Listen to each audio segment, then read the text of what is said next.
పెళ్లి కార్డు రఫ్గా రాసుకొని నా దగ్గరకు వచ్చాడు. తన పేరు తర్వాత తన డిగ్రీ MBA రాశాడు.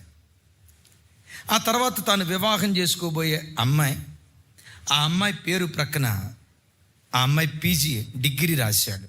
నేను అన్నా, తమ్ముడా నీ పేరు ప్రక్కన ఇంత డిగ్రీ ఎందుకు రాశావు? చదువుకున్నా కదన్నా. మీ భార్య పేరు పక్కన ఎందుకు రాశావు? నా భార్య కూడా చదువుకుందన్నా. చదువుకుంటే పెళ్లి కార్డులో రాయాల్సిన అవసరం ఏముంది? సామెత ఒకటి ఉంది తమ్ముడా, మాంసం తింటామని ఎముకలు మెడలో వేసుకొని తిరగంగా. అట్లా కాదన్నా, మా వాళ్ళంతా అన్యులన్నా, ఆ అన్యులకి పెళ్లి కార్డు చూపిస్తే మేము ఎంత చదువుకున్నామో వాళ్ళకి తెలిసి దేవుణ్ణి మహింపరుస్తారన్నా, దేవుని నామ మహింపరచబడిద్దన్నా అన్నాడు. నేను జస్ట్ అడిగింది ఏంటంటే, నిజమే తమ్ముడా దేవుడు మహింపరచబడాలి, నేను కాదన్నా, దేవుని మహిమ కొరకే నేను రాశావు, నేను తప్పుపట్టను. కానీ దేవుడు మహింపరచబడాలనే ఆలోచన పాళ్ళు ఎక్కువ ఉందా? మేమింత చదువుకున్నాం, ఎంత చదువుకున్న అమ్మాయి నాకు భార్యగా రాబోతుంది అని 10 మందికి తెలియాలనే ఆలోచన ఉందా? అబద్ధం ఆడకుండా చెప్పు అన్నాడు. 2 ఉన్నాయి అన్నాడు. 2 ఉన్నాయి తమ్ముడా, నేను కాదంట్లా. ఈ రెండిట్లో దేని పాళ్ళు ఎక్కువ అన్నాడు.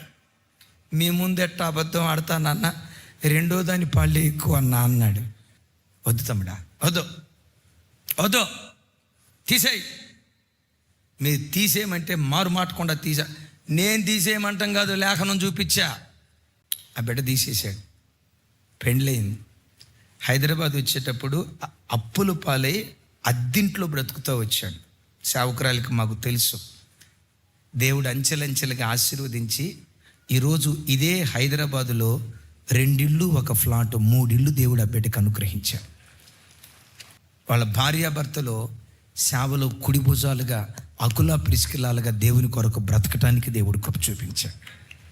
అమ్మా, మీ నాన్నగా చెప్తున్నా, మీ అన్నగా చెప్తున్నా, మీ కొడుకుగా చెప్తున్నా, దేవుడు మమ్మల్ని ఎంత ఆశీర్వదించిన నేల మట్టుకు తగ్గించుకోవటానికి ఇష్టపడతాం.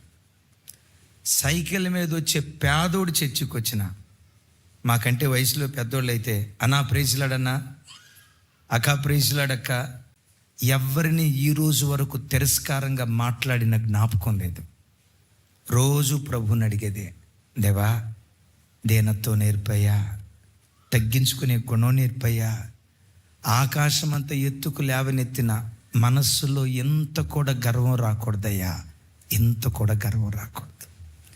ఎంత